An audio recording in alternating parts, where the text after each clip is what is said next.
Hussey, great to have you on board as this summer's KFC SuperCoach ambassador, filling the big shoes of Shane Warne. We're looking forward to seeing how your team's coming together. How much are you looking forward to the Big Bash League and your involvement in KFC SuperCoach this season? Yeah, very excited about the season coming ahead. I think it's going to be another bumper season. Always love SuperCoach as well, so can't wait for that season to start. And yeah, it'd be nice to carry on the memory of the great Shane Warne. He is the king of SuperCoach, so I'm quite honoured to take on the mantle.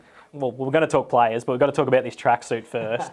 It's amazing. I don't think Warnie ever got to wear one this good. I think I've got something similar onto what Warnie had, but how's this get-up feel to have on?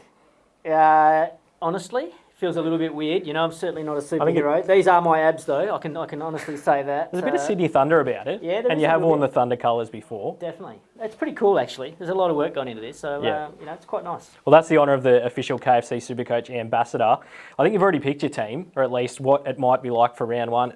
Let's ask, who was the first player or the first couple of players that you locked in that you think are non-negotiables for this season? Yeah, it's a good question. So I basically looked at the fixture first, and there's three teams that are on the double in round one. So that's the Stars, the Strikers, and the Thunder. So I was honing in on their players, and so basically there's only one that you've got to pick first, and that's Rashid Khan. He's a SuperCoach gun. When he's on the double, I'd say I'm pretty sure I'm going to have the captaincy tag on him as well. There's some good players in round one, though. Glenn Maxwell, and I think another player we're going to ask you about, I don't know whether you've had much to do with him in your role with the English side, but David Willey has signed with the Sydney Thunder for a full season for the Big Bash League as well. They've got 4 games in the first 2 rounds of KFC SuperCoach, so I think that Willey and Daniel Sams are going to be pretty popular. Is David Willey the standout of the English players available and playing in the Big Bash League, do you think? Well, yes, he's definitely my team at the moment. That's for sure. I hope that the Thunder get him up the order a little bit from the batting perspective. I'm sure he'll take plenty of wickets, and as you said, he's available for the whole season, so that's pretty handy. But I'm focusing on probably the first 3 or 4 rounds, and as you mentioned, the Thunder have got a good start there. So Sam's is certainly in. I reckon Alex Hales is another one that you've got to have in your team as well. Once he gets on a roll, he's pretty hard to stop, and he scores so quickly. So I like the look of Alex Hales out of the Englishman. So we've asked who your most important player is, or the first player you're locking in, Huss. What about, we run through some positions now. So we know in KFC SuperCoach you've got to pick batters, bowlers, all-rounders are crucial, and then also your wicket keepers as well. Is there any batsmen in particular that are standing out for you that you think are set for a big season? Well, I think someone like Marcus Stoinis has got to be one of your first picked as well, because he had an average season last year. His price is so cheap. I'm hoping the Stars move him back up to the top of the order, where he can open the batting and score big runs, and then it's great to see him back bowling as well. So hopefully that all-round player of Marcus Stoinis, so cheap, I think he's an absolute steal. So if he gets the right role, then I'll be locked. So a lot of us targeting all-rounders in KFC SuperCoach, Huss. We want those players that can impact the game with bat, ball, and in the field, like a Glenn Maxwell, for example. But what about out-and-out batsmen? Like you said, Alex Hales is a great option, and he was one of the biggest scorers, I think, last season or the season before in KFC SuperCoach. Certainly has had a pretty good couple of summers for the Sydney Thunder. But are there any out-and-out batsman players that we can only pick as bats in KFC SuperCoach that you like?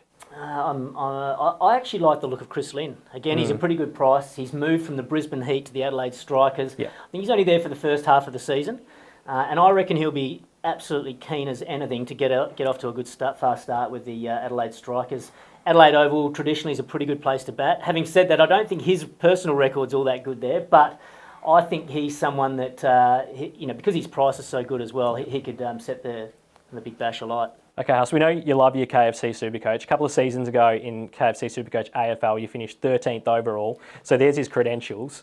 How are you going to attack this season strategy-wise? Are you going hard at the doubles, or are you potentially getting some of these guns in like Sean Abbott early on that we know can impact even if they've only got one game in a round? Yeah, well, it's a good question, and I've wrestled with this a lot.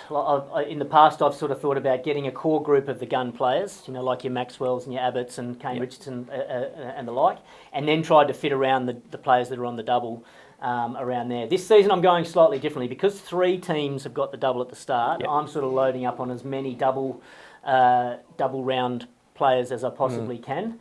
So I haven't got many. I think at this stage I've only got one player, and that's Josh Philippi, who's not on the double.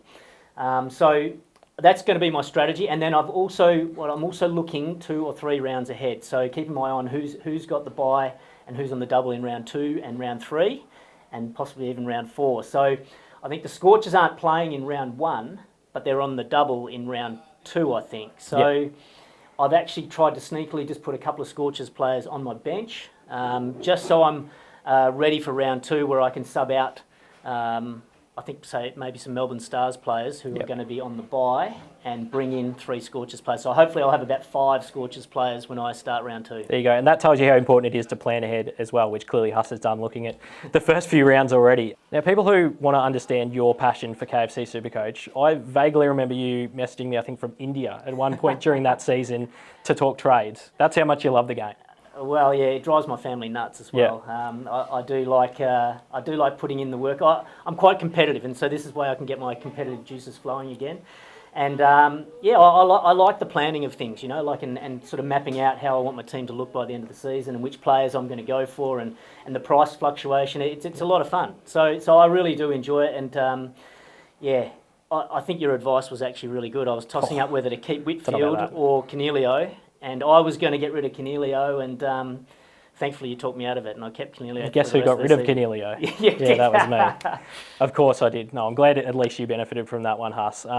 So we talk about your success there with KFC SuperCoach AFL, but switching across to BBL, we saw in the commentary box last season how much you love the game over summer as well. We know how much you love cricket as Mr. Cricket, but I think there's one moment in particular that stands out for me. I think Tymor Mills bowling to Nick Maddinson, who chops on during the middle of a Renegades run chase, and there's Mike Hussey celebrating in the commentary box, and didn't your 2 fellow commentators love it as well? It must be hard to... We all get into SuperCoach and we're all very passionate about KFC SuperCoach as well, so clearly it must be hard to hold your emotions in check as you're commentating at the same time. Oh, I love it, and the good thing is quite a few of the commentators have got teams, and there's a great rivalry between a lot of us. Isha Gua, she's quite competitive as well, and of course there's Warne. Yeah. So anytime there's a player that you've got that they don't does well, there's plenty of banter, and that's one of the great things about KFC SuperCoach is that, you know, you're playing with your mates, you're competing with them, and you always like to get the upper hand. So yeah, I was commentating on the game and trying to focus on the game, but secretly I'm cheering for my players as well. That's what we're all doing at home anyway, so I'm glad to see it's the same in the commentary box anyway. So you mentioned Warne and Isha there. I think Warne said at one stage last summer that he was trying to copy your notes as you were climbing up the rankings, but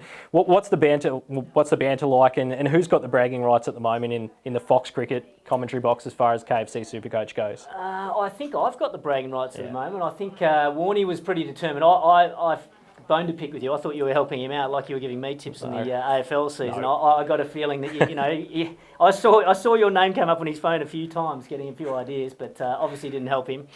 And Isha, I think she sort of forgot about a round or something like that, and had downhill from there. Yeah, but she's competitive. So there's good banter there. Michael Vaughan sort of loosely had a bit of a crack at it as well, as did Mark Howard. But they struggled. They didn't put in the hard. Well, I think Michael Vaughan was picking only English players, which that can only get you so far. They can't all perform in every round. But you've also got a fair competition going in, I think, several forms of KFC SuperCoach with some fellow cricketers as well. Yep. What's the competition like between some of those current greats and sort of past greats as well that play KFC SuperCoach? I've got a great family league, which we have plenty of banter in as well, but another league with the ex-players, it's actually really good. Damien Fleming's a very good player, Trent Copeland, a very strong player as well. Callum Ferguson, well, he's got a fair bit of work to do. He's generally pushing up the rest of the table, but it's a great league, and the guys are good, so there's not really an easy game. So if there's any reason people should be signing up to KFC SuperCoach this summer, Huss, why do you think it is they should get a team in at supercoach.com.au? Well, one, it's a lot of fun, and you've got your own team, and you can manage it however you like. Two, you can play against your mates and your friends and family, and it's as I said, it's a lot of fun. But three, there's some pretty good prizes up for grabs. I think 25 grand if you take out the whole competition. Plus, there's weekly prizes as well. So, if you have a great round and pick the right players, you can earn a bit of money along the way. Yeah, I'm just asking for this to be thrown in as one of the prizes, because if you thought I took it seriously in the past couple of years, if this gets put up for grabs, I'll be very, very keen to win. Well, Huss, it's great, as I said, great to have you on board as our KFC SuperCoach ambassador this year. All the best to your team as well. Hopefully it goes as well as it has for the last couple of summers for you. And we look forward to seeing how the summer pans out, and great to have you on board. Good on you, mate. Thanks very much. Looking forward to it. Get your team in.